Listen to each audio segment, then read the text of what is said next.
I want to welcome you back and for joining me this afternoon. I want to go over a few things here with the Jeep Liberty A-arms.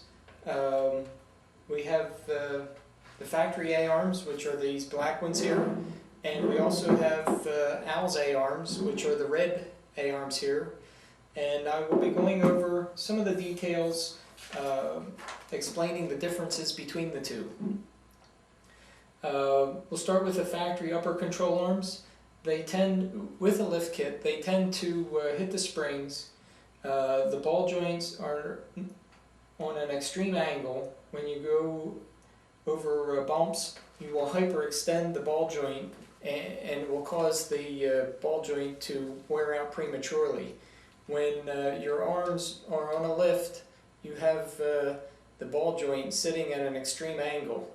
And it was not designed for that situation, where with the Al's A-arms on that same angle, the ball joint is sitting perfectly straight up and down, so that you have a lot more throw, that you can go to extreme angles with Al's A-arms and not wreck anything.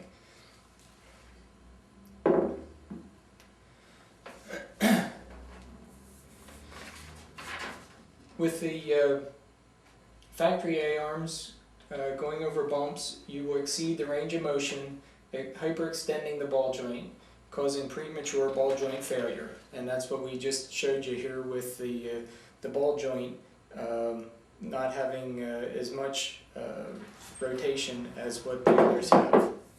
Another thing with the factory A-arms, as you can see, there's no grease fitting on the arm to grease the ball joint. So when this gets dirt in it, or the grease is pushed out, after that it's going to eventually be metal on a piece of plastic inside there, and that plastic eventually will wear out to the point where you can actually pop the ball out of the socket in this arm. And that would happen over a period of time when there is no grease in the joint, and also after hyperextending the ball joint a number of times, that plastic inside there breaks up and you'll have a loose ball in a large socket. When the A-arm is damaged, or the ball joint is damaged, you cannot just replace the ball joint, you have to replace the whole arm. And Chrysler's getting approximately $430 a set for these arms, versus you can get a ball joint and replace the ball joint with Al's A-arms for about $30 to $40. And they also come with grease fittings. And now I'll go into a little bit more details with the A-arms. The arms are designed with to be installed on an angle, which works great with the lift kits. And with that angle being built into it, we have cut away at the center here compared to the factory arm, which gives us 3/8 of an inch more clearance with the strut. The clearance that we gain here helps eliminate the banging noise that you hear with the factory arms hitting the springs.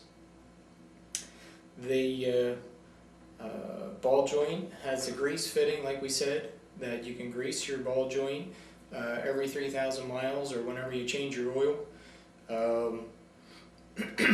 There's 4 bolts holding the ball joint in. I would recommend that you double check the tension, the torque on the bolts every 3,000 miles or when you change your oil in your engine.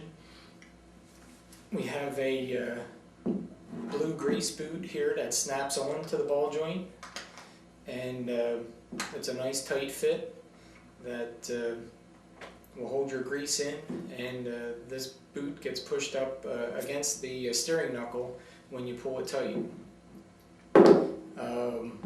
In the past we were using the Moog ball joints, and we found out the Spicer ball joints actually fit better with the boots than what the Moog did, so we switched over to the Spicer ball joints to make the A-arms even better than what they were in the past. And we went over to greasable. The rubber mounts, I mentioned that Al's A-arms are made with a rubber mount, and again it isolates the road noise, that you don't have vibrations transferring through your steering knuckle to the A-arm, and then from the A-arm into the body, and making that noise.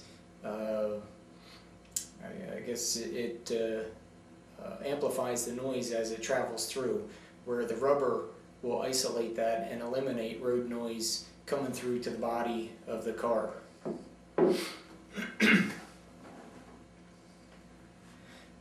With the mounting points offset the way we did, it gives you more clearance, that your ball joint won't hit your springs, and also if you cut away the pockets on the A-arms, approximately 3/8 of an inch to 3/4 of an inch on the underside of the pocket, you will gain more stroke or downward articulation with your suspension.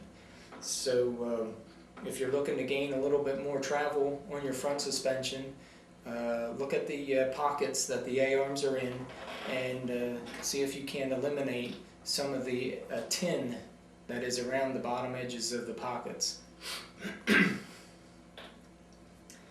All of our bushings and parts are done with a CNC machine that we have parts laser cut, and also bushings are machined in a CNC lathe that will give you precision parts every time. They'll be identical. Our heavy duty tubing will give you a lot of durability for pounding off-road, and we also have certified welders welding these A-arms together for you. So when you need a set of upper control arms for your Jeep Liberty to work with your lift kit, go to jeepandbyal.com, and we'll set you up with a terrific set of A-arms that you will guaranteed to be satisfied for the life of your vehicle. That's Marlon Gaiman, and I'll see you on the trail. Have fun Jeeping, and have a good day. Bye now.